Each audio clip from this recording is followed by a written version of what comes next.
మళ్ళీ కొత్త పాటలు రాసుకోవడం జరిగింది. అది ఒకసారి మైకిల్ కూర్చోవాలి సమయము. ఒకటి రెండేమో క్రిస్మస్ యేసుక్రీస్తు జననం మీద రాయటం జరిగింది. ఒకటేమో మన బ్రతుకు ముగింపు దశలో ఉన్నప్పుడు ఏ విధంగా ఉంటుంది అనే దాని మీద, ఇంకోటి ప్రార్థనలోనే ప్రార్థన మీద రాయడం జరిగింది. ఈ 4 పాటలు కూడా ఇంకా చేయాలి. మరి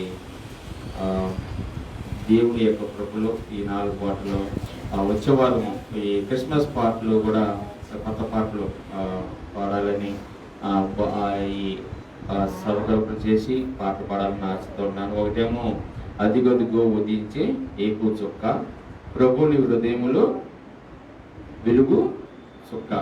ఒకటేమో అది క్రీస్తు జననములో వెలుగు ఉంది, చీకట్లో ఉన్న వారికి నిత్య వెలుగు. ఇది క్రీస్తు జననం మీద పాట రాయడం జరిగింది. ఇంకోటి పరలోకం నుండి భూలోకమునకు మా పాపమును క్షమించుటకు నరుడిగా పుట్టిన యేసు అనే పాట ఒకటి రాయడం జరిగింది. ఇంకోటేమో ప్రార్థనలో బైబిల్ ముందు లైట్గా పాడాము, అది దాన్ని ఫైనల్ చేయాల్సిన స్థితిలో ఉన్నది ఆ పాట. ఇంకొకటి జీవితం ఎంతో అల్పము, నీ ప్రాణం ఎంతో స్వల్పము, ఏచు లేని జీవితము, ప్రాణము లేని శరీరము అనే దాని మీద పాట రాయడం జరిగింది. ప్రియ దేవుని బిడ్డలారా, మరి పాటలు దేవునికి మహిమకరంగా వచ్చినట్టుగా మీరు ప్రార్థన చేయండి. సంఘము చాలా అద్భుతమైన ఆలోచనలు దేవుడు ఇచ్చాడు. మరి ఈ పాటలు మంచిగా రావాలి. నిజంగా నా స్వరానికి ఈ పాటకి చెట్టు కానీ మైకిల్ బెదరుతో పాటిద్దాం అనుకుంటున్నాను. ఎందుకంటే బెదరు ట్యూన్ చేసినాక బెదరు యొక్క వాయిస్ని బట్టి ఈ పాటలు ఎలాగ రూపుదిద్దుకుంటాయి అనేది మనము జ్ఞాపకం చేసుకున్నాం. మీరు ప్రార్థన చేయాల్సిందిగా మనం చేసుకుంటున్నాం. అద్భుతంగా అయితే నా అంతరంగం నుంచి అయితే ఈ పాటలు వచ్చాయి. సంతోషంగా నేను ఈ పాటలు రాయడం జరిగింది. కానీ దాన్ని ట్యూన్ చేయటం అనేది కొంచెం కష్టంగా అనిపిస్తుంది. ట్యూన్ నా వాయిస్కి సెట్ అవ్వదు. అయినప్పటికీ నేను ప్రయత్నం చేస్తున్నాను, కొన్ని పాటలు పాడగలుగుతున్నాను. ఏదైనప్పటికీ మంచి స్వరం ఉన్న వాళ్ళు పాడితే అది ఇంపుగా ఉంటుందని నా ఆలోచన. అందుకే మైకిల్ బెల్ గారికి ఒకసారి మీరు కూర్చొని నెక్స్ట్ వీక్లో దేవుడి ఒకసారి కూర్చొని ఈ పాటలను మనం ట్యూన్ చేస్తున్నాం. మనం వాక్యం ధ్యానం చేద్దాం. ప్రియ దేవుని బిడ్డలారా, దేవుడు మన కొరకు ఏర్పాటు చేసిన వాక్యాన్ని మనం ఈరోజు జ్ఞాపకం చేసుకుందాం. దేవుడు మన కొరకు ఏర్పాటు చేసిన వాక్యాన్ని ప్రతి ఒక్కరూ దేవుడి సమయం ఇది పరిశుద్ధాత్మ ద్వారా మనతో మాట్లాడుతున్నప్పుడు ఆత్మగల దేవుడు మాటలు చాలా మనము ఆశతో కలిగి ఆశతో మనము ఉండాలి. ఎవరు డిస్టర్బ్ చేయకపోవద్దు. మీ ఫోన్లు స్విచ్ ఆఫ్ పెట్టుకోండి, సైలెంట్ మోడ్లో పెట్టుకోండి. ఎలాంటి డిస్టర్బెన్స్ కాకుండా పరిశుద్ధమైన మాటలు వినడానికి మనము వేగంగా సంతోషంగా ఉండి ఆ మాటల్ని మన హృదయంలో భద్రపరచుకున్నట్టుగా ఉండాలని మనం చేసుకుంటున్నాను. అదే దేవుని బిడ్డలారా, ఈరోజు ఒక మహోన్నతమైన దేవుని ఆరాధించడానికి కూరుకున్న మనము, ఒక సంతోషకరమైన వాతావరణంలో ఉన్న మనము, ఎవరు మాట్లాడదు, దేవుని సన్నిధిలో ఉన్న మనము, ఇది పరిశుద్ధమైన సన్నిధి. ఇది దేవుని యొక్క నివాస స్థలము. దేవుని నివాస స్థలములో ఈ పరిశుద్ధమైన ఆలయంలో మనం కూడా పరిశుద్ధంగా ఉండి దేవుని స్థితించే బిడ్డలుగా ఉండాలి. కనుక ఎవరు ఎలాంటి డిస్టర్బెన్స్ లేకుండా, సాతానికి అవకాశం ఇవ్వకుండా మీరు దేవుని వైపు చూడండి. దేవుని బిడ్డల ఆ విధంగా ఈరోజు ప్రపంచం మొత్తం ఒక సంతోషకరమైన వాతావరణంలో ఉంది. ఎందుకంటే ఇది నిజంగా ఈ సంతోషము మనం అనుకుంటాం ఈ క్రిస్మస్ టైంలోనే అనుకుంటాం కదా. క్రిస్మస్ టైంలో నిజమైన సంతోషం అని అనుకోవటంలో తప్పు లేదు. ఎందుకంటే ఒక మంచి వాతావరణము కదా, ఆహ్లాదకరమైన వాతావరణము. ఇన్ని రోజులు మనము ఎండలో వానలు అనిపించి ఇప్పుడు అంత మంచి చల్లగా ఉన్న వాతావరణంలోకి మనం వచ్చాము. అంత ప్రశాంతమైన వాతావరణం ఈ యొక్క చలి సీజన్ అనేది. ఈ చలి సీజన్ లో ప్రభువైన యేసుక్రీస్తు ఈ లోకంలో జన్మించాడు. దేవునికి స్తోత్రం. హల్లెలూయా, హల్లెలూయా. అంటే మానవుని యొక్క జీవితంలో ప్రశాంతత ఇస్తాను అని దేవుడి యొక్క ఆలోచన. ఈ వాతావరణాన్ని బట్టి మనం జ్ఞాపకం చేసుకోవాలి. ప్రభు క్రీస్తు ఈ కాలంలో జన్మించడానికి మనకి ప్రశాంతత ఈ లోకానికి తీసుకొచ్చాను అనే ఆలోచన.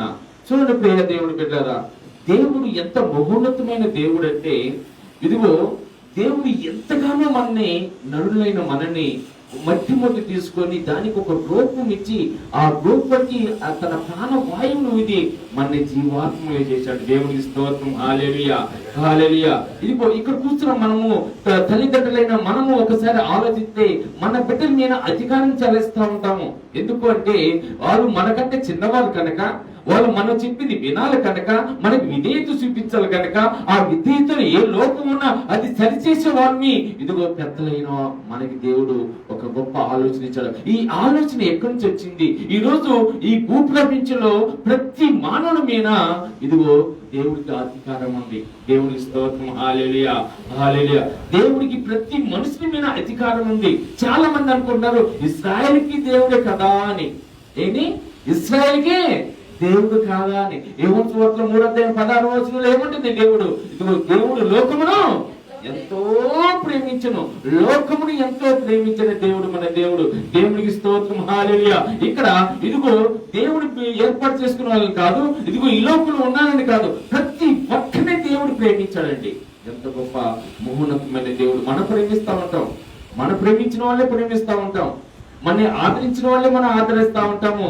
కానీ దేవుడు అలా కాదు, ప్రతి ఒక్కరిని ప్రేమిస్తాడు దేవుడు మనకి. హల్లెలూయా. ప్రియ దేవుని బిడ్డలారా, ఆ విధంగా దేవుడు ఇదిగో మనిషిని ఏర్పాటు చేసుకొని నరుని సృష్టించుకొని ఇదిగో దేవుడికి లోబడి జీవించాలని కదా. చూడండి, మనుషులు మనం ఎలా ఉంటామంటే మనిషి స్వభావం అది ఆది కాలం నుంచే వస్తుంది. మన ఎవరు ప్రేమిస్తున్నారో వాళ్ళకి లోపడం. ఇంతకుముందు కుక్క సంగతి చెప్పే కదా, పెంచినోడికి లోపడలేదు, పక్కనోడికి లోబడింది కదా. దేవునికి లోపడలేదు ఈ లోకము, సాతానికి లోపడుతుంది. సాతాను వాడు ఏమంటాడు? నేను కొత్త దేవుడు అండి, తినండి, తాగండి, చూపించండి, మీరు సత్తారు. దేవుడు ఏమంటాడు? ఎన్ని లోకాంతరమైన ఇదిగో ఎన్ని చెడ్డ అలవాట్లని, ఈ యొక్క లోక సంబంధమైన ఏది మీకు ఉండకూడదు, ఇదిగో పరిశుద్ధమైన జీవితం మీకు ఇస్తాను, పరిశుద్ధమైన జీవితం జీవించండి, నిత్య జీవులకు నడిపిస్తానంటే దేవుడు ఏమంటే పొద్దున్నే 7 గంటలే చాలండి. అక్కడ పెద్ద జాతర ఎక్కడ? వైన్స్ల దగ్గర కదా. దేవుని దగ్గర లైవ్ పెడతారు ఎవరైనా? పోటీ పడి వస్తారా? పోతాడులే. ఒక 10 గంటలకి, ఒకరి 10:30కి కదా, ఒకరి 12:30కి. ఒక క్రమం లేదు అక్కడ. చూడండి ఎంత క్రమం. లైవ్ ఎవరు చెప్తారండి వాళ్ళకి? లైవ్ లో నిలబడమని ఎవరు చెప్తారా? పోలీసు ఉంటాడు అక్కడ, ఎవరు లేదు. వాడు లైవ్ లో నిలబడితే వాడు బాటలు ఎవడు ఎలా కూర్చోబెట్టాడు. ఎంత భయంకరమైన స్థితిలో మనుషులు ఉన్నారండి. కానీ దేవుడు ఇష్టంగా మనం ఏర్పాటు చేసుకొని ఇదిగో ఆయన మాటకి లోబడి జీవించండి అని ఏదైనా తోటలో దేవుడు పెడితే పక్కన సాతాను వచ్చి ఇది నిజమా ఏమంటాడు? ఇది నిజమా అనగులోనే వాడు మాట వినేశారు కదా. ఎవరు మాట విన్నారు? సాతాను మాట విన్నారు. ఈయన ఏం చేశారంటే పాపాన్ని కొని తెచ్చుకున్నారు కదా. ఈరోజు ఇదిగో గవర్నమెంట్ ఎంత మాస్కులు పెట్టుకోండి, శానిటైజర్ పెట్టుకోండి, జాగ్రత్త పాటించండి, దూరం పాటించండి, సామాజిక దూరంలో ఉండండి అంటే వింటున్నారు ఎవరైనా? ఎవరు ఎక్కలేదు. దేవుడు అదే చెప్పాడు, పాపం అంటకుండా ఇదిగో నాలుగు రండి.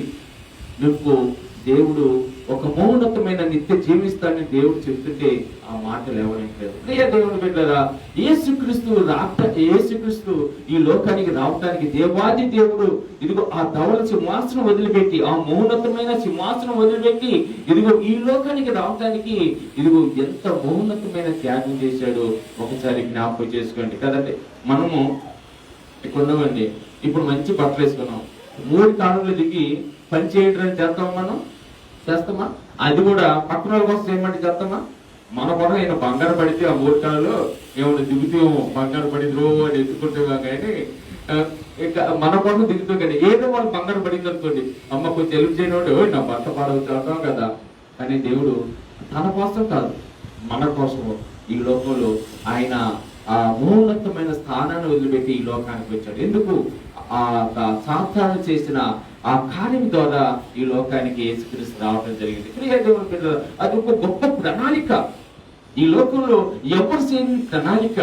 ఇదిగో పాపం చేతను అపరాధము చేతను చచ్చిన స్థితిలో ఉన్న నీకు, నీ కొరకు, నా కొరకు ఆయన ఈ లోకానికి రావడం, మన కొరకు మనము మరణించాల్సిన స్థానంలో ఆయనే మరణం పొందుతున్నాడు. చేస్తున్నాడు. దేవునికి స్తోత్రం, హల్లెలూయా. ఈ రోజు ఇంత హ్యాపీగా ఉన్నాం. మనకి అదిగో ఎదురు చూపు ఒకటి ఉంది. ఏదది? నిత్యమైన జీవం, నిత్యమైన పరలోక రాజ్యము మనకు ఉంది అని ఎదురు చూపు, నిరీక్షణ మనకు ఉంది.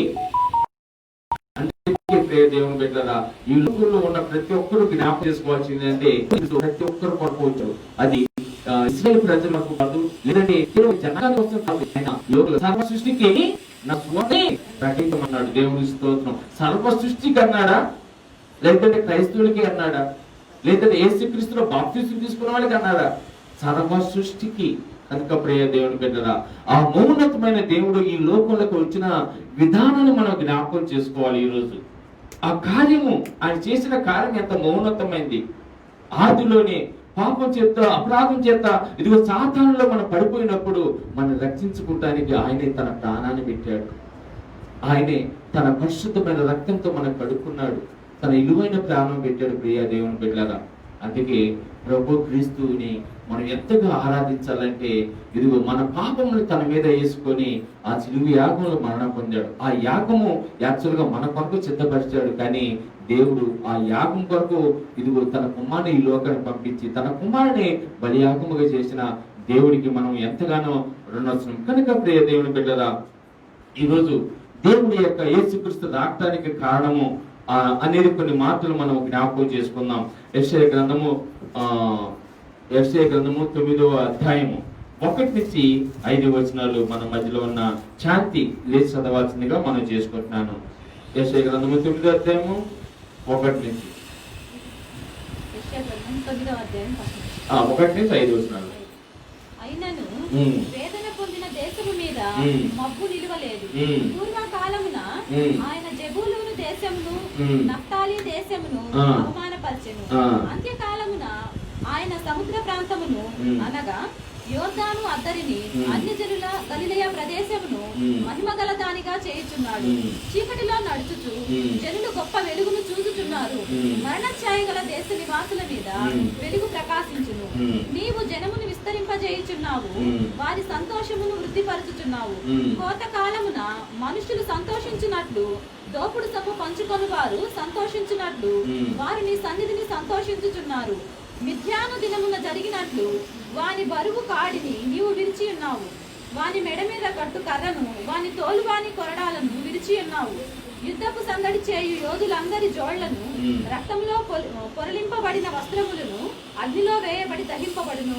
దేవుడు తన పరిశుద్ధ వాక్యం మనం ఇంట్లో జీవించి ఆశీర్వదించుగాక. చిన్న ప్రార్థన చేస్తున్న ప్రతి ఒక్కరు కళ్ళు మూసుకొని, ప్రభు నాతో మాట్లాడయ్యా, నేను కాదు మీతో మాట్లాడేది, ప్రభు మనతో మాట్లాడుతున్నాడు. పరిశుద్ధ ఆత్మ కలిగిన దేవుడు, ఆత్మతో సత్యంతో మనతో మాట్లాడే దేవుడు మనకి ఇదిగో ఈ యొక్క వాక్యాన్ని వివరించడానికి మన మధ్యలో ఉన్నాడు. ప్రియ దేవుని బిడ్డారా, నీ హృదయాంతరంగాన్ని ఇదిగో ఈ యొక్క మాటల్ని నీ యొక్క హృదయంలో భద్రపరచుకోలేక నీ హృదయాన్ని తెలుగు యేసే నింపడానికి సిద్ధంగా ఉన్నాడు. ఓ సహోదరుడా, ఓ సహోదరి, ఈ సమయంలో దేవా నీ మాటలు వినటానికి వచ్చాను నా తండ్రి. నీ జీవపు మాటలు ప్రభు విని, అయ్యా మేము నీ మాటల వల్ల బ్రతుకుతాం కనుక ప్రభు, నీ మాటల్లో నిత్య జీవం ఉంది కనుక నైనా మాతో మాట్లాడి ఇదిగోనైనా ఆ యొక్క మాటల్ని మా హృదయంలో భద్రపరచుకోలాగిన సహాయం దయచేయమని ప్రభా. అయ్యా ఇదిగలిగే చెవులు గ్రహించే హృదయం మాకు దయచేయమని ప్రతి ఒక్కరు కలిగొనండి. పరిశుద్ధుడని మా యేసయ్య దేవా ప్రభా, నీ మాటలు ప్రభా అనడానికి వచ్చిన తండ్రి, ఇప్పుడు వరకు పాటల ద్వారా, సాక్షుల ద్వారా, స్తుతి ఆరాధన ద్వారా ప్రభా నీ నామాన్ని స్తుతించాము.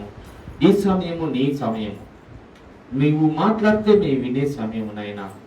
నీ మాటలు ఇదనైనా మాకు ఎంతో విలువైంది.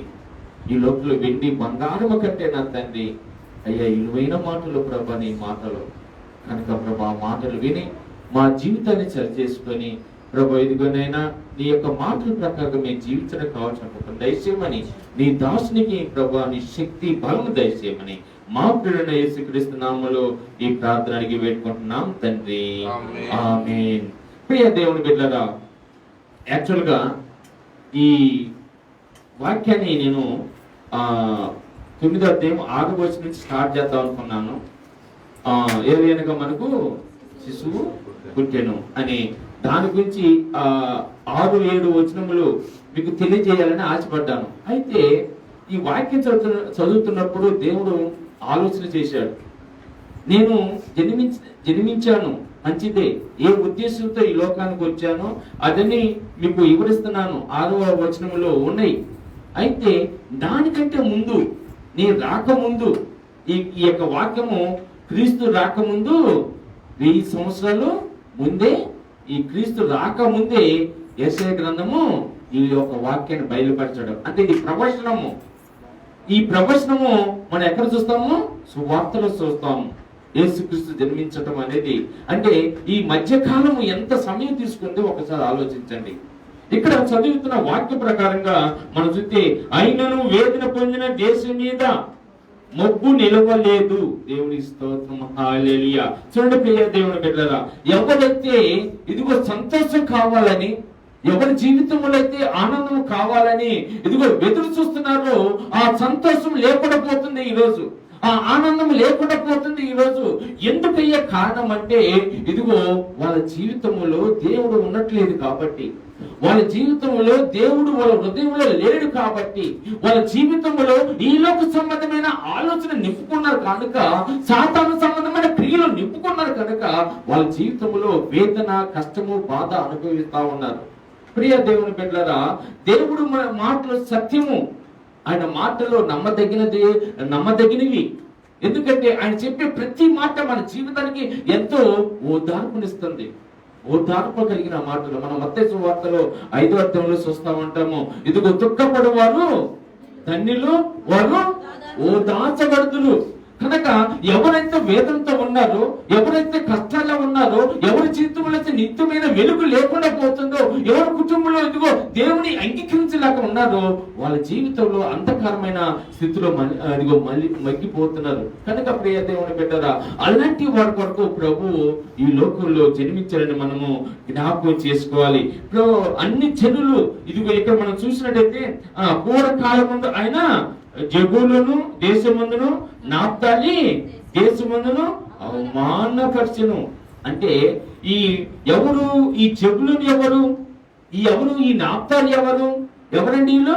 ఇది ఎవరు చెప్పండి? ఎవరు అన్నారు? మీరు చూస్తే యాకోబు కుమార్తె. దేవుని స్తోత్రం, హల్లెలూయా. మనం ఆది కాండంలో చూస్తా ఉంటాము. వాళ్ళు ఎవరైతే ఇదిగో నఫ్తాలి, ఆది కాండంలో మనం చూస్తే 30వ అధ్యాయం 7-8 వచనంలో ఆది కాండంలో చూద్దాం. యాకోబు భార్య అయిన రాహేలు దాసి అయిన బిలాము 2వ కుమారుని పేరు నఫ్తాలి.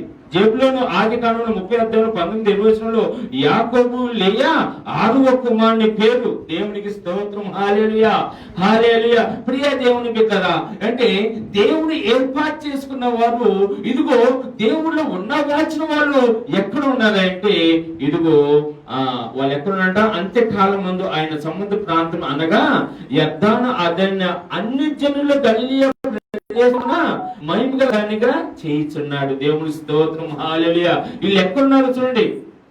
దేవుని ఏర్పాటు చేసుకున్న బిడ్డలు ఇదిగో ఆ ప్రాంతము, ఇదిగో దేవుని ఏర్పాటు చేసిన ఈ యొక్క భూ ప్రపంచంలో దేవుని ఎరిగిన బిడ్డలు ఉన్నట్టే దేవుని ఎరగని బిడ్డలు కూడా ఉన్నారా లేదా? దేవుని ఎరిగిన వాళ్ళు ఉన్నారు, దేవుని ఎరగని వాళ్ళు ఉన్నారు కదా. అంటే దేవుని తెలుసుకున్న వారు ఉన్నారు, దేవుని తెలియని వారు ఉన్నారు. సృష్టికర్త దేవుని ఇదిగో నన్ను నిర్మించిన దేవుడు ఈయనే, నా కొరకు ఇదిగో నా పాపం నిమిత్తము బలియాగమైంది ఈయనే అని తెలుసుకున్నవారు ఉన్నారు.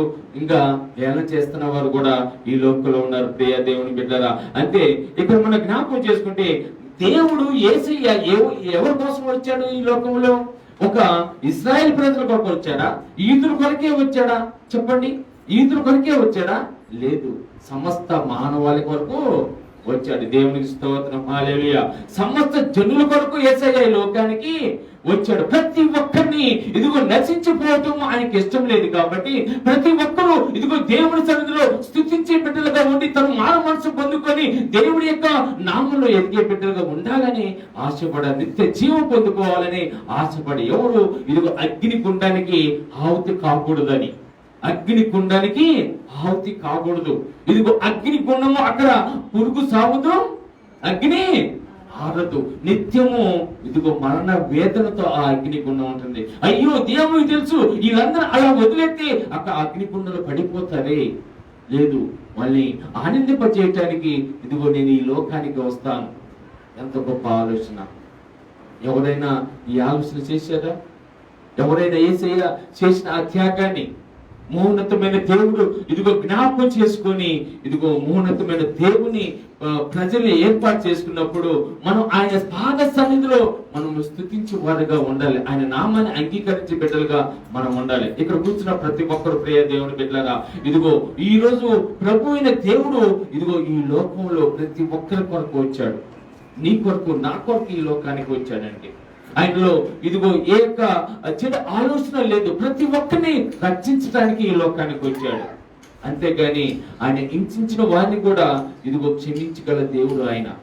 ఆ కలవరి చిల్లుల యాగములో ఆయన ఎంతమంది అవమానించారు, ఎంతమంది ఆయన జుట్టు పిరికారు, ఎంతమంది పిడిగుద్దులు గుద్దారు, ఎంతమంది ముఖం మీద ఉమ్మేశారు, అయినా గాని ఆయన క్షమించారు. ఎంత గొప్ప దేవుడు యేసయ్య! వాళ్ళందరి కొరకు అయ్యో వీళ్ళకి తెలియదు అని వాళ్ళని జ్ఞాపకం చేసుకుని అందరినీ ప్రేమించిన దేవుడు కదా. మళ్ళాగా మనకి ఇష్టం వాళ్ళనే ప్రేమించిన వాళ్ళని మనం పిలుచుకుంటాము కదా.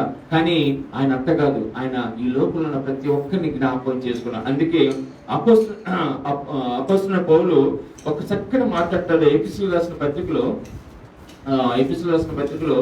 యేసుక్రీస్తు ఎందుకు వచ్చాడు, అసలు ఏ ఉద్దేశాన్ని ఈ లోకానికి వచ్చాడు, యేసుక్రీస్తు యొక్క ఆలోచన ఏంటిది మనం జ్ఞాపకం చేసుకుంటే ఎఫెసీయులకు రాసిన పత్రిక 2వ అధ్యాయం 13వ వచనం చదువుతాం. ఆయనను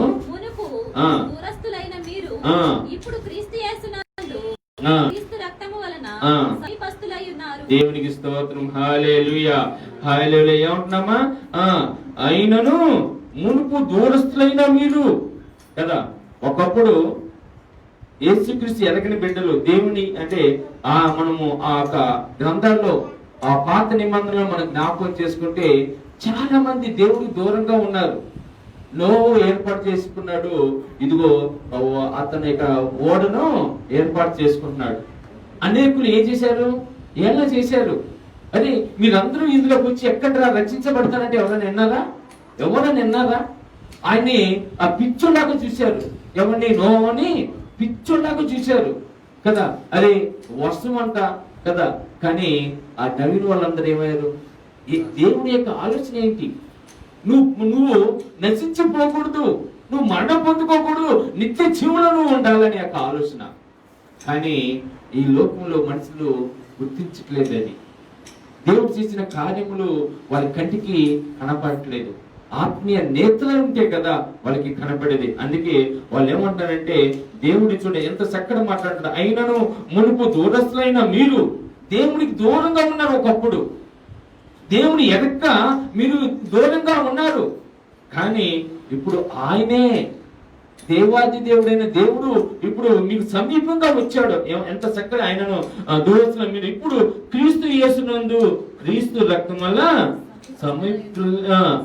సమర్పిస్తులై ఉన్నారు. దేవుని స్తోత్రం. ఈ రోజు ఇదిగో క్రీస్తు దగ్గరకు వచ్చే ప్రతి ఒక్కరికి దేవుడు ఇదిగో ఆయన ఆహ్వానం పలుకుతున్నాడు. ప్రయాసపడుతున్న సమస్త జనులారా రండి, పాపంతో మలిగిపోతున్నావా రండి, నీ పాప కొరకు నేను మరణిస్తాను. ఇదిగో నేను నీ యొక్క ఈ లోక సంబంధమైన దుర్మార్గ కార్యములతో, ఈ లోక సంబంధ వ్యభిచారంతో, దొంగతనంతో బాధపడుతున్నావా? నీ బాధమంతా నా మీదే, నీ శిక్షను నేను భరిస్తాను. దేవుడు ఎంత గొప్ప దేవుడు అండి. మన శిక్షను ఆయన భరించడానికి ఈ లోకానికి వచ్చాడు కనుక ఇదిగో ఆయన క్రీస్తు రక్తం వల్ల సమీపితులై ఉన్నారు. ఆయన మన సమాధానమై ఉండి మీకును మాకును ఉన్న ద్వేషమును, నీకును మాకును. ఎవరి నీకు మాకు ఎవరు అంటే క్రీస్తు ఎరగని వాళ్ళు, క్రీస్తు ఎరిగిన వాళ్ళు. ఈ యొక్క రెండు జనాంగాల్ని సమకూర్చడానికి దేవునికి స్తోత్రం. హల్లెలూయా. ఈ రెండు జనాంగాల్ని ఇదిగో పరిశుద్ధుల్ని అపరిశుద్ధుల్ని, దేవుని ఎరిగిన వాళ్ళని ఎరగని వాళ్ళని ఇదిగో సమకూర్చుకోవటానికి నేను వచ్చాను. ఎంత గొప్ప దేవుడు అంటే. ఒక మంచి వ్యక్తిని చూసి మనము మనము అతని జీవితం ద్వారా మనము గుణపాఠాలు నేర్చుకుంటా ఉంటాం. ఆ మంచి వ్యక్తిలో ఉన్న ఆ గుణాలు చూసి మనం ఫాలో అవ్వాలి. ఇక్కడ ఆ దేవుడు కూడా అదే అన్నాడు చూడండి. ఇక్కడ మీకును మాకును ఉండిన ద్వేషమును అనగా విధి రూపమైన ఆజ్ఞ వల్ల ధర్మశాస్త్రము తన శరీరమందు కొట్టివేయటం చేత మధ్య గోడను పడగొట్టి. దేవుని స్తోత్రం. ఎంత గొప్ప దేవుడు. మధ్య ఆ భేదాలు ఉండకూడదు, మనకి ఆ భేదాలు ఉండకూడదు. ఆ మధ్య గోడను ఎక్కడ పడగొట్టారు? ఆ మధ్య గోడ యేసుక్రీస్తు ఆ చిలువలో మరణించడు కదా, ఆ దేవాలయం యొక్క తెర ఏమైంది? రెండుగా చినిగిపోయింది, నడిమికి చినిగిపోయింది. ప్రియ దేవుని మధ్య గోడ పగిలిపోయింది. ఈ రోజు దేవుని ఆరాధించిన ప్రతి ఒక్కరికి దేవుని సన్నిధిలో అవకాశం ఉంది.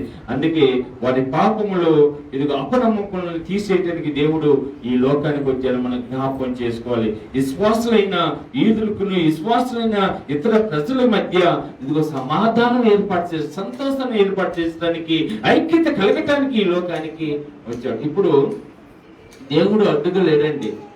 దేవుడు అడ్డుగా లేడు. ఇప్పుడు అన్నిటికీ మనకి అడ్డుపడవరు తెలుసా? మనమే కదండి. ఎవరు? మనమే. ఎందుకంటే మనము మన జీవితము ఎప్పుడైతే దేవుడికి మహిమకరంగా మనం జీవిస్తూ ఉంటామో, ఈ లోకంలో దేవుడు ఏర్పరిచిన ఉద్దేశం ఏంది? నిన్ను వెలుగుగా ఉంచుతా అన్నాడు దేవుడు. అంటే నీలో ఆ వెలుగు ఉందా? ఒకసారి ఆలోచించండి. అంటే దేవుణ్ణి అంగీకరించావు కానీ దేవుని యొక్క ఆజ్ఞలను పాటించట్లేదు. అందుకే మిమ్మల్ని చూసే కదా నా నామము కదా. చూడండి ఒక్కసారి, మనము క్రీస్తు రక్తంలో ఎందుకు కడగబడ్డాము? పరిశుద్ధంగా మనం ఎందుకు తీర్చబడ్డాము? ఆ పరిశుద్ధమైన జీవితము లోకానికి మనం చూపించాలి. అవసరం మనకి మనం ఏం చేస్తాం? ఏదన్నా గొడవలు ఇచ్చినప్పుడు అప్పుడు తెచ్చింది మన లోపల నుంచి ఏమవుతాయో వస్తా ఉంటాయి. దానికి నాన్ స్టాప్ అన్నమాట కదా. వాళ్ళని చూసి అమ్మ నువ్వు క్రిస్టియనేనా, అయ్యా నువ్వు క్రిస్టియనేనా అడిగితే అప్పుడు వాళ్ళకి మనకేముంది? అడ్డుగోడ ఉంది కదా. ఇదేనా మన దేవుని మహింపరిచే విధానం? ఒకసారి ఆలోచించేయండి. మన జీవితము ఆయన యేసయ్య ఎవరు? సాత్వికుడు. ఆయన నోట ఏ కపటము లేదంట. ఆయన నోట ఏ కపటము లేదు. కానీ మనం లోపలంతా పెట్టుకుంటాము, బయటకు కదా ఏమంటామా? ఉండకూడదండి నిజంగా. అవి చాలా తప్పు. దేవుళ్ళు మనము ఆయన మాట అనువాడును ఉన్నవాడును. ఆయన నామలు అవునంటే అవును, కాదంటే కాదు. అంతే. దేవుని బిడ్డలు ఒక ప్రత్యేకించబడిన వారు అండి మనం. ఆయన ప్రత్యేకించబడిన ఈ లోకంలో ఒక ప్రత్యేక జనాంగము మనము. కానీ ఈ జనంలో కలపటానికి యేసయ్య ఈ లోకానికి ఇదిగో అన్యులైన వాళ్ళని కూడా జతపరచడానికి ఈ లోకానికి వచ్చాడు. ఆ ధర్మశాస్త్రం ఎవరి కొరకు రాశాడండి? ఆ ధర్మశాస్త్రంలో మోసే ధర్మశాస్త్రం ఎవరి కొరకు? ఇశ్రాయేలు జనాంగం కొరకు, యూదుల కొరకు రాశాడు. కానీ యేసయ్య ఎందుకు వచ్చాడు? సమస్త ఈ లోక జనుల కొరకు వచ్చాడు. చూడండి ప్రియ దేవుని బిడ్డలారా, దేవుడు ఎంత మహోన్నతమైన ఆ దేవుడు. ఆ దేవుని అంగీకరిస్తున్న మనము ఆ దేవుని అడుగుజాడలో ఉండాలి కదా. అందుకే చాలా సందర్భంలో నేను ఏమంటాను, దేవుడి వాక్యంలో ఉంది కదా కదా మీరు ఏమనమంటారు? ఉప్పుగా ఉండమంటారు కదా. ఉప్పు అంటే ఏంటి చెప్పండి చెప్పండి కదా. అందరూ అదే అనుకుంటాం, కానీ అది కాదు అసలైన అర్థం. రుచికరమైనది ఒకే, కానీ ఉప్పు వేస్తే ఐటమ్స్ పాడైపోవు.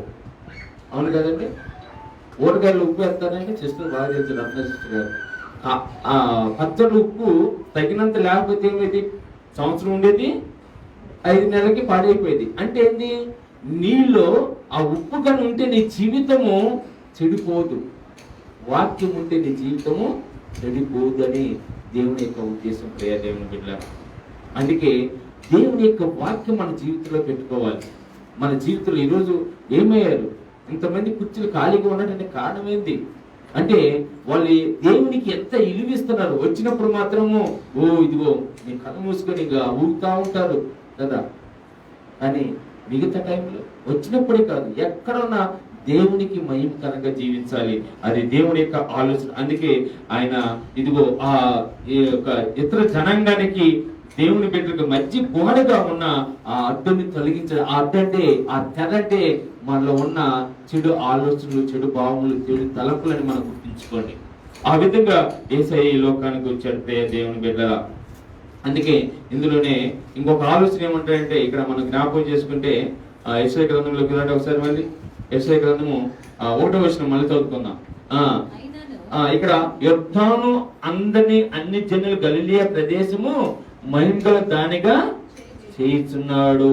అన్ని జనుల గలిలయ ప్రదేశమును ఏం చేస్తున్నాడంటే, యొర్దాను ఆ ధరిని అన్ని జనుల గలిలయ ప్రదేశమును మహిమగల దానిగా. అంటే ఇక్కడ మనం జ్ఞాపకం చేసుకుంటే ప్రియ దేవుని బిడ్డరా, ఇది నెరవేర్పు మత్తయి సువార్తలో మనం చూస్తాం. ఒకసారి మత్తయి సువార్త 4వ అధ్యాయం చూడండి. ఈ నెరవేర్పును మనం 4వ అధ్యాయంలో మత్తయి సువార్త 4వ అధ్యాయం 12వ వచనం చూస్తే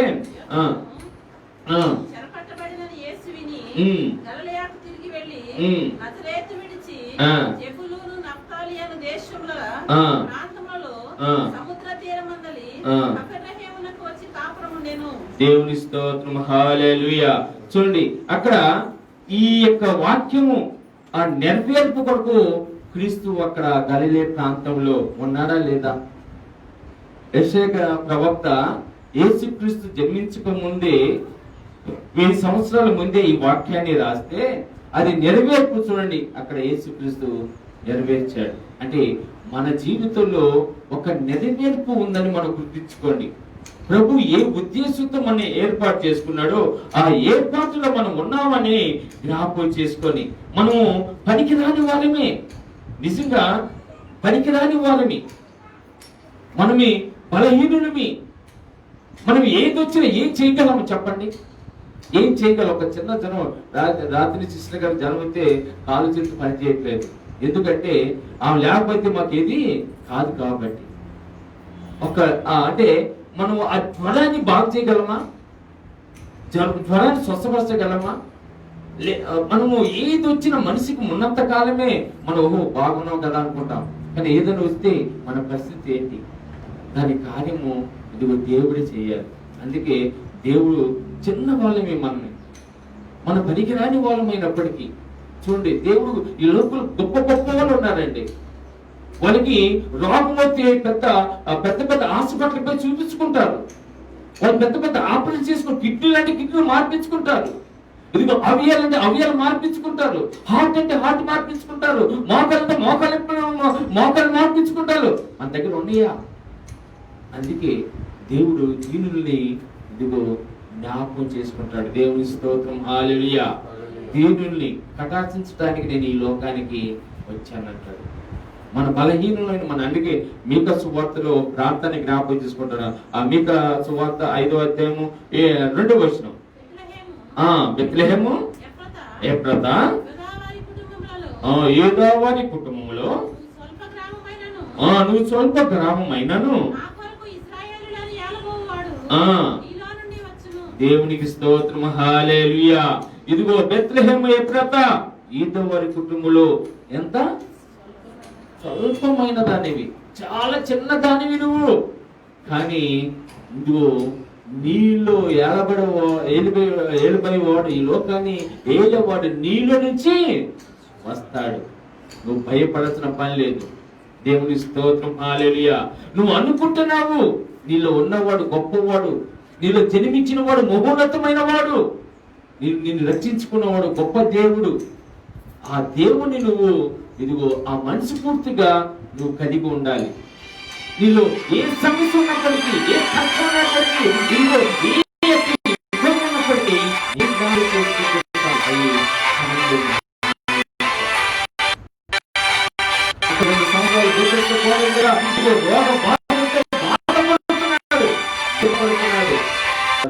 లే, నీ పరుపెత్తుకొని నడువు. 38 సంవత్సరాలు బాధతో ఉన్న వ్యక్తిని ఒక్క మాట మాత్రం చదివితే చాలు ఆయన లేచి నిలబడ్డాడు. నీ జీవితంలో దేవుడు కార్యం చేయటానికే కదా నేను ఈ లోకానికి వచ్చాను. నేను ఉన్నత స్థానంలో ఉంచడానికే కదా నేను ఈ లోకానికి వచ్చాను. అందుకే నీకు ఏ కష్టం రానేను, నీకు ఏ దిగులు నీ గుడారంలో ప్రవేశించదు. కీర్తన 91లో ఉంటది. ప్రియ దేవుని బిడ్డలారా, దేవుడు మహోన్నతమైన దేవుడని మనము జ్ఞాపకం చేసుకోవాలి. రెండు వాక్యాలకు వెళ్దాం. అదే యెషయా గ్రంథంలో 2వ వాక్యం యొక్క ఉద్దేశం మనం జ్ఞాపకం చేసుకుందాం. చీకటిలో నడుచు జనులు గొప్ప వెలుగును చూస్తున్నారు,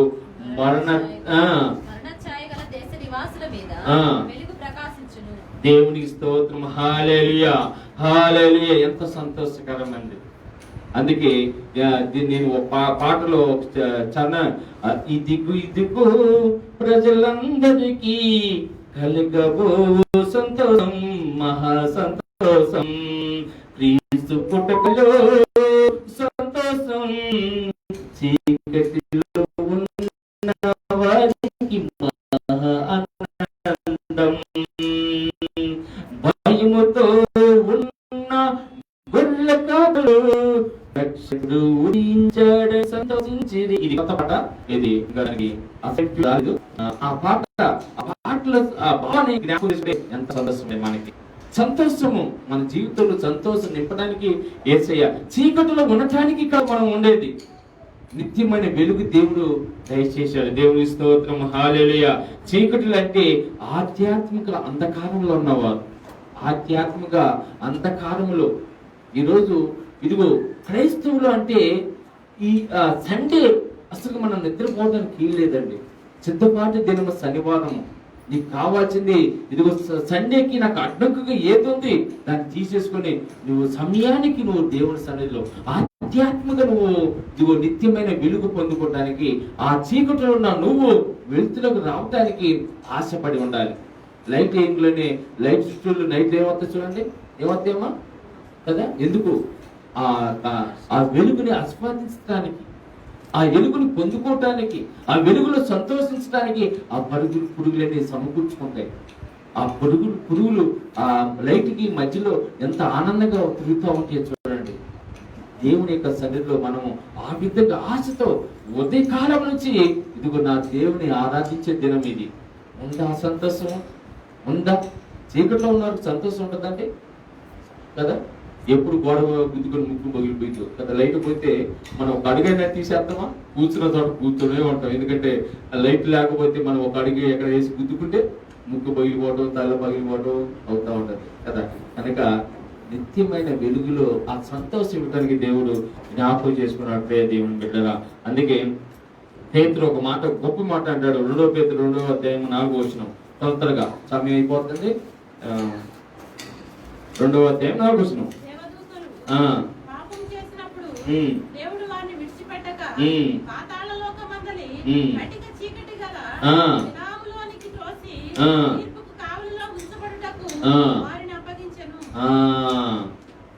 చూడండి, కట్టికి చీకటి అంటే అక్కడ ఎవరు ఉంచుతాడు కాపలుగా? దేవుని యొక్క దూతలు పెడతాడంట. ఎక్కడ పెడతాడు? ఆ చీకటిలో తోసేసి, గాఢాంతకాలంలో తోసేసి నువ్వు బయటికి రాకుండా ఏం పెడతాడంటే, చీకటిలో ఉంటే మన జీవితం సర్వనాశనం అయిందండి.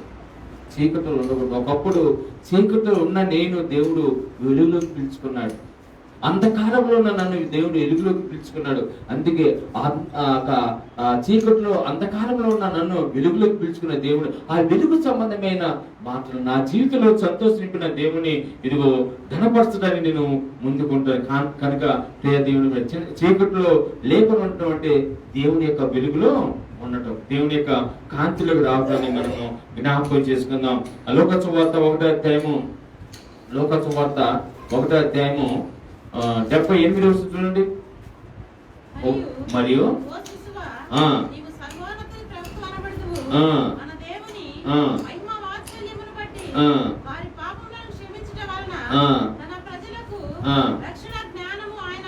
లాస్ట్ అదమ్మా 79లో లాస్ట్ కూర్చున్న వారికి వెలుగించటకై మహావాక్యమును బట్టి పైనుండి ఆయన మనకు అరుణోదయ దర్శనము మీకు అనుగ్రహించును. దేవుని స్తోత్రం. హల్లెలూయా. పైనుండి ఆయన మనకు ఏమిస్తున్నాడు? అరుణోదయ దర్శనం, నిత్య వెలుగు. మన దేవుడు నిత్య వెలుగులో ఉంటే మనకి కష్టాలు ఉండవండి. ఎప్పుడైనా ఆయన వెలుగులో మనము ప్రకాశించాలని దేవుని యొక్క ఆలోచన, దేవుని యొక్క కృపలో మనం జ్ఞాపకం చేయాలి. యెషయా గ్రంథంలో కూడా అక్కడ 60వ అధ్యాయము 1-3 వచనం మనం చూసుకుంటే 60 దేవుని స్తోత్రం. జనములు ఎక్కడికి వస్తారట? ఈ వెలుగు అంటే ఆయన రక్షణలోకి. వెలుగంటే ఏంటమ్మా? రక్షణలోకి. ఈ భూ ప్రపంచం అంతా ఆయన రక్షణలోకి, ఆయన చీకట్లో ఆ పాప అంధకారంలో మగ్గిపోకుండా ఆయన నిత్యమైన వెలుగులోకి రావాలని దేవుడు పిలుచుకుంటున్నాడు. దేవుని స్తోత్రం. మలకి గ్రంథంలో మీరు నీతి సూర్యుడు ఉదించును. మనలో ఎవరు ఉదించాలంట? నీతి సూర్యుడు కదా. మనం లేతే నీతి అంటే చాలా మంది చాలా చులకన. ఎందుకంటే నీతి గల దేవుని ఆరాధించేటప్పుడు మనము ఇదిగో మన జీవితం ఒక తెల్ల కాగితం ఏదైతే ఉంటుందో ఆ విధంగా ఉండాలి మన జీవితంలో. దేవుని యొక్క ఆత్మ ఈ రోజు దుఃఖపరిచే వరకు ఉండవా, సంతోషపరిచే వరకు మనం ఉన్నామా? ఒకసారి ఆలోచన చేసుకోండి.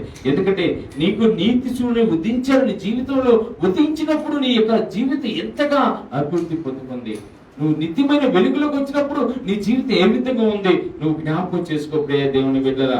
అందుకే దావీదు అంటున్నాడు 27 దావీదు కీర్తనలు 1వ వచనంలో, యెహోవాకు నాకు వెలుగును రక్షణయు అయి ఉన్నాడంట. ఆయన వెలుగు రక్షణయు, నాకు రక్షణ. ఈరోజు అంత ధైర్యం కలిగి ఉన్నారా మనం? నా దేవుడు నాకు రక్షణ, నాకు కాపుదల. ఆయన దేంట్లో మనం భయపడాల్సిన పని లేదు. ఈరోజు అనేక మంది స్వస్థత అన్నారు, కానీ కరోనా చూసి భయపడి ఇంటికి వెళ్ళిపోయేవాళ్ళు చాలా మంది ఉన్నారు. దేవుని యొక్క నామం స్వస్థత.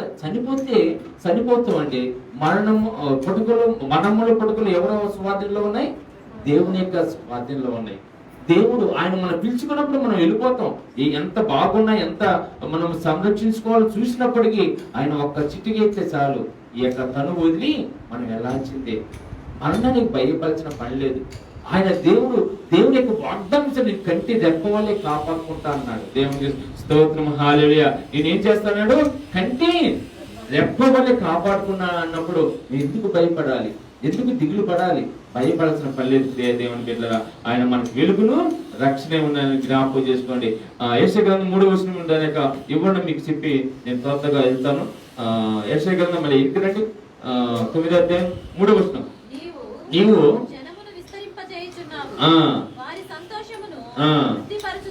దేవుని స్తోత్రం, హల్లెలూయా. జనమును విస్తరింపచేసిన వారి సంతోషమును వృద్ధిపరుస్తున్నావు. పాత కాలంలో మనుషులు సంతోషినట్టు దేవుడి సొమ్ము పంచుకున్న సంతోషినట్టు వారిని నీ సన్నిధిని అండర్లైన్ చేసుకోండి. ఏది? నీ సన్నిధిని సంతోషిస్తున్నారు. నిన్ను చూసి దేవుని మందిరం సంతోషించాలండి. నువ్వు సంతోషించడం పక్కన పెట్టేద్దాం. నీకు దేవుడు సంతోషిస్తాడు. ఇప్పుడు నిన్ను చూసి దేవుని సన్నిధి సంతోషిస్తున్నాయా? ఇక్కడ అదే అంటాడు దేవుడు వాక్యంలో. ఏమంటాడమ్మా? నీ సన్నిధిని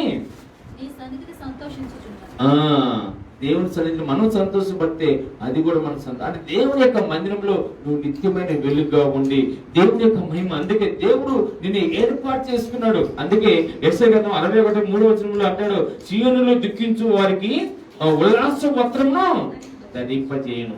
సీయోనులో దేవుని సన్నిధిలో నీకు దుఃఖం ఒకేలా ఉందంటే దాన్ని ఏం చేస్తాడంటే ఆయన ఉల్లాసవంతంగా మారుస్తారంటే. నీకు వేదన ఉందంటే, నీకు ఏ సమస్యలు ఉన్నప్పటికీ ఇది అందుకే ఆయన పదే రండి నా సన్నిధికి రండి, నా మాటలు వినండి, గ్రహించండి, గ్రహిపాటు కలిగి ఉండండి. కానీ మనం వినేవాళ్ళంగా ఉన్నాం కదా. అమ్మాయి కూర్చోండి. మనం వినేవాళ్ళంగా ఉన్నాం కానీ అనుసరించే వారంగా లేదని మనము అలా ఉంటే నీ యొక్క దుఃఖ దినములన్నిటినీ దేవుడు జ్ఞాపకం చేసుకుని వాటన్నిటి బదులు వాటన్నిటి తీసేసి ఏమిస్తాడంట? ఉల్లాసవస్త్రములు. సంతోషించాలి, ఆనందించాలండి. నువ్వు నీ జీవితం ఎప్పుడు సంతోషమే. క్రైస్తవ బిడ్డలు ఎక్కడికి పోయినా నిత్య ఆనందం. దేవుని స్తోత్రం, హల్లెలూయా. ఎందుకంటే మన దేవుడు మహోన్నతమైన దేవుడు. ఆయన మన పక్షముగా ఉన్నవాడు, మనతో ఉన్నవాడు, మనకి సహాయం చేసేవాడు. నువ్వు భయపడాల్సిన పని లేదు. ఇదిగో ఏ స్థితిలో ఉన్నా కానీ ఆ స్థితిని తీసేసి నీ జీవితాన్ని సంతోషపరితంగా చేసే దేవుడని మనం జ్ఞాపకం. అందుకే నీ జీవితం సంతోషంగా ఉండటానికి యేసయ్య ఈ లోకానికి వచ్చాడు, మనం జ్ఞాపకం చేసుకోవాలి. ఇంకేమంటాడమ్మా? బూడిదకు ప్రతిగా, బూడిదకు అంటే నీలో ఉన్న ఆ యొక్క సమస్యల్ని, నీలో ఉన్న ఆ కష్టాల్ని, వాటికి బదులుగా నీకు ఏమిస్తాడంట? ఊదండను. అంటే దేవుడు వాటన్నిటి తీసేసి సన్మానం చేస్తాడంట కదా. ఊదండ నీకు దేవుడు అనుగిస్తాడు. దుఃఖములను ప్రతిగా ఆనంద తైలమును బలిపెడుతుంది. ఆ లైన్ మీరు ఇంట్లో కూడా చదవండి మళ్ళీ ఒకసారి. ఆ మాటలు ఎంత ఓదార్పిస్తాయో, దేవుడు మనకి ఎంత సహాయం చేస్తాడో కానీ జ్ఞాపకం చేసుకోండి. దేవుని బిడ్డలారా, అదేవిధంగా యోహాను సువార్త 10:11 మీ యందు నా సంతోషము ఉండవాలని నేను మీ సంతోషము పరిపూర్ణమా అవునట్లు. దేవుని స్తోత్రం. హల్లెలూయా. మన యందు నా సంతోషం అంటే దేవుని యొక్క సంతోషము. కొంచెం తొందరగా వెళ్తున్నాను. 4వ వచనం, మళ్ళీ యెషయా గ్రంథం 9:4 మీకు పాయింట్ ఎందుకు వివరిస్తున్నట్టు దాంట్లో భావాన్ని మీకు గుర్తిస్తారండి. అమ్మా,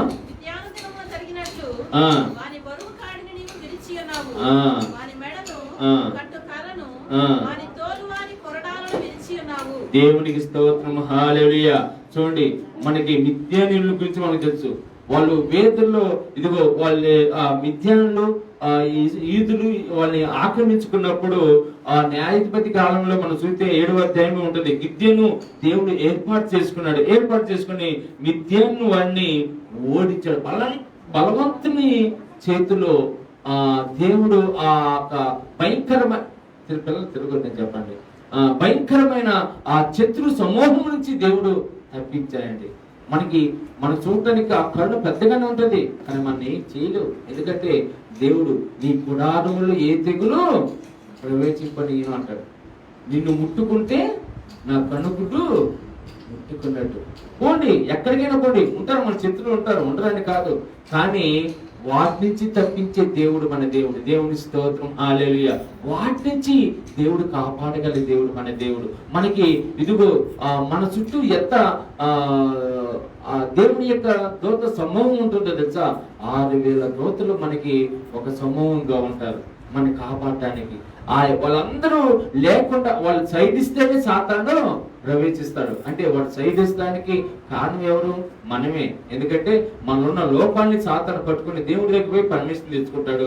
అయ్యా నేను శోధించడానికి, లేదంటే వాళ్ళ నీళ్ళు లేదు కదా, నువ్వు చెయ్యి విడిచిపెట్టే కదా, నేను ఆక్రమించుకుంటాను, సాతాను ఆక్రమించుకుంటాను. అందుకే దేవుని బిడ్డరా, మనకి ఎంత బలవంతుని శత్రువు ఉన్నప్పటికీ, మనకి ఎన్ని కష్టాలు ఉన్నప్పటికీ వాటన్నిటి నుంచి దేవుడు తప్పించే దేవుడు అని మనం జ్ఞాపకం చేసి 5వ వచనం చెప్పి నేను ముగిస్తాను త్వరగా. ఆ రిఫరెన్స్ లో ఉండే కానీ ఇంకా చెప్పిన టైం లేదు, 10:30 అవుతుంది. త్వరగా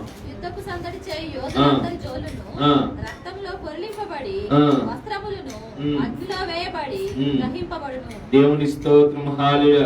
దేవుని మనం అంటే దేవుని పని ఏ విధంగా మనము ముందుకెళ్ళి చేస్తా ఉంటామో మన జీవితంలో శాంతింప చేసే దేవుడు. ఏదులందరి జోళ్లను రక్తంలో కొల్లింపబడి వస్త్రమును అగ్నిలో వేయబడిన దహింపబడను. మనము బాధపడాల్సిన పని లేదు. మనకి శాంతిని అనుగ్రహించేది ప్రభు అయిన దేవుడు. కనుక ప్రియ దేవుని బిడ్డలారా, మనము భయపడాల్సిన పని లేదు. మనకంటూ ఒక వ్యక్తి ఈ లోకంలో జన్మించాడు. ఇదిగో మనము యేసుక్రీస్తు రక్తంలో కడగబడినాక మన జీవితంలో ఒక ప్రశాంతమైన వాతావరణం ఇవ్వడానికి దేవుడు మనం అనుగ్రహించి, కానీ అది మన హృదయాంతరంగంలో మనం స్వీకరించాలి. ఆయన జననానికి సంతోషము మనం కలిగి ఉండాలి.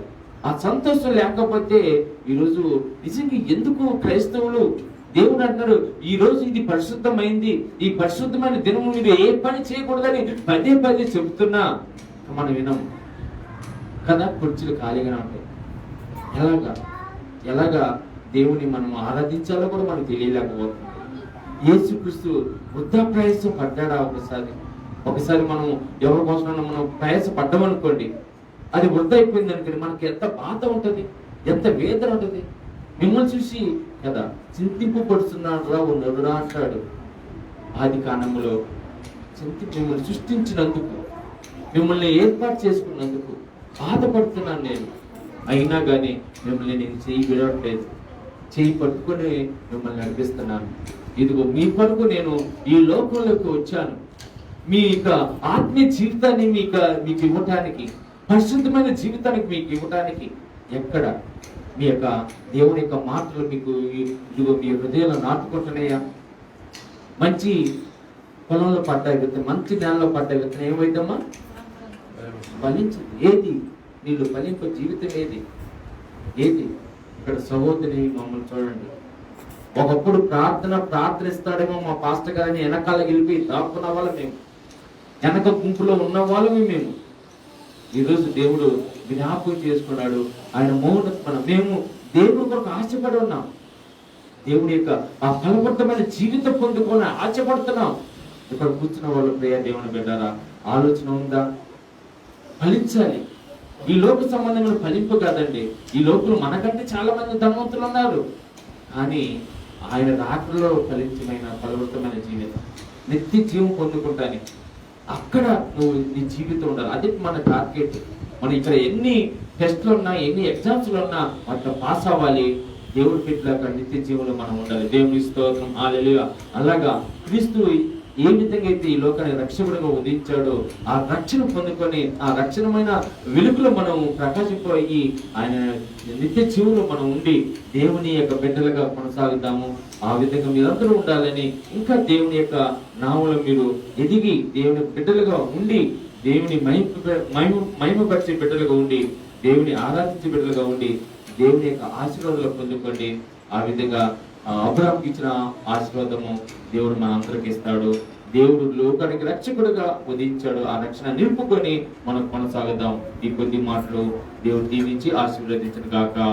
ఆమేన్. చిన్న ప్రార్థన కళ్ళు మూసుకోండి. ప్రతి ఒక్కరు ప్రభు అయిన యేసయ్య ఈ లోకానికి లోక రక్షకుడిగా రావడానికి ఆయన ఎంత మహోన్నతమైన ఆలోచన చేశాడు. ఇదిగో ఈరోజు మనం దేవుని ఎరగలేక ఉన్నాము, ఇప్పుడు దేవుడు ఎదిగి ఉన్నాము. ఆ ఎరగలేని స్థితిలో ఉన్నప్పుడు దేవుడు మనని పిలుచుకున్నాడు. ఆయన సన్నిధికి వచ్చాము, ప్రభుని అంగీకరించాము. ఈరోజు ఆయన నిత్యమైన సన్నిధిలో నిత్యమైన వెలుగు పొందుకొని ఆనందిస్తున్నామా? మనము మన జీవితాన్ని ఆ నరకగ్నిలో అంతకాలానికి మనము దగ్గర అవుతున్నామా? జ్ఞాపకం చేసుకోండి ప్రియ దేవుని బిడ్డలారా. ప్రభా యేసయ్య, నువ్వు ఈ యొక్క పలికిన మాటల్ని ప్రభా ఇదిగోనైనా మా జీవితంలో ఇదిగోనైనా ఫలింపజేసి నీ కొరకు జీవించే బిడ్డలుగా నీ రక్షణ సునాదము సంతోషము ఆనందము నీ పొందుకోగలిగిన సహాయం చేసామని మా ప్రియుడైన యేసుక్రీస్తు నామములో ఈ ప్రార్థన అడిగి వేడుకుంటున్నాం తండ్రి.